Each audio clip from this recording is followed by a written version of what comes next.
Peace and blessings, everyone. It's me, Dr. Sabrina, and welcome back to Soul Speak, conversations for your healing journey. And this Soul Speak really is conversations between all of you who have entrusted me with your questions and allowed me to take all of my years of experience as a therapist, as a human, as a peace builder, as all the things, as a woman, as everything, and to answer them in a short window of time to the best of my ability. So today's question comes from MJ.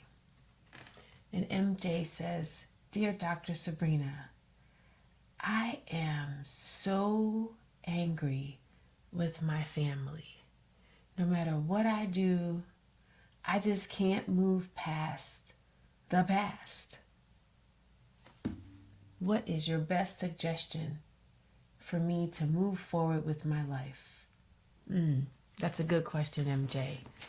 And I want to remind you by first validating for you that you have experienced heartache. And our families, they betray us. Our families break our hearts. Our families harm us. And that is true. And my question for you is, while you've had this injury to your heart, this heart is also the doorway to your healing, to your liberation.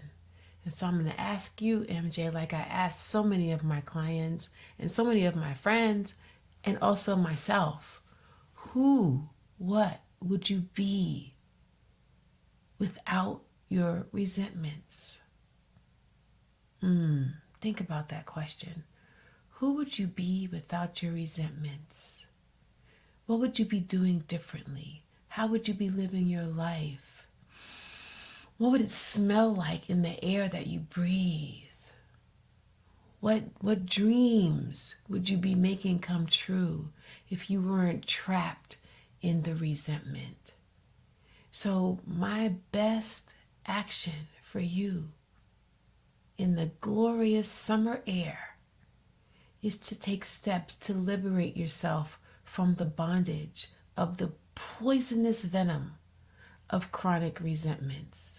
Now, in Chinese medicine, resentments sit in the liver, which is why I always tell people, don't drink alcohol globally, but also don't drink alcohol when you have a resentment. All it does is add fuel to that fire that's sitting in your liver.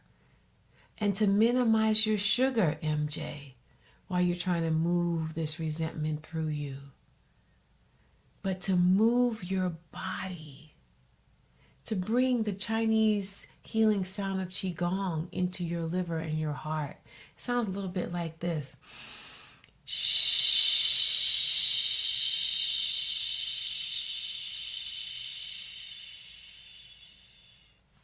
I wonder, MJ, what would happen if you woke up every morning with one hand on your liver, the other on your heart, and just said, shh.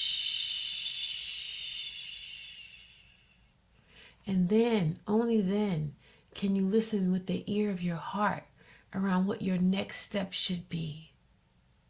Now, just recently, I encouraged someone to go to the water because we did an imagery exercise in which she talked about cleansing. And so my invitation to her was, go to the water, take a roll of toilet paper with you, write down all of your resentments, each on a square. You hear me? Each on a square. Write them down. Throw them in the ocean. I said toilet paper so you don't create an issue with the environment. Make sure it's compostable, biodegradable. Throw them in the water. That's symbolic of your liberation. If you don't want to travel all the way to the sea or the ocean, throw it in the toilet. Flush it. It's symbolic of you letting go, releasing it. Another way is to write it on paper and make a bonfire and burn it. But make sure when you write this resentment list and you got all these people in your life, make sure you include yourself. Make sure you include yourself. What are the resentments against myself that I need to be liberated from? Is it a decision that you didn't make? A money-making thing that didn't happen for you? A degree that's still not yours? Write it down. Liberate yourself from the bondage of shame and regret, so that when you leave this earth, MJ, like we all will, you will rest with ease. Rest with ease, my friend. So I hope that this little tidbit helps you. And I also hope for all of you that are listening to go ahead and seek some guidance. Get into a community. Get into a group. Sit with a healer. Sit with a guide. And relinquish yourself from this bondage. Thank you so much for your questions. Thank you so much for your trust. And I can't wait to hear from the rest of you. And I can't wait to have our guests come in soon and give us their feedback, their support on your liberation. I can't wait to be with you. Have a glorious week. Peace and blessings.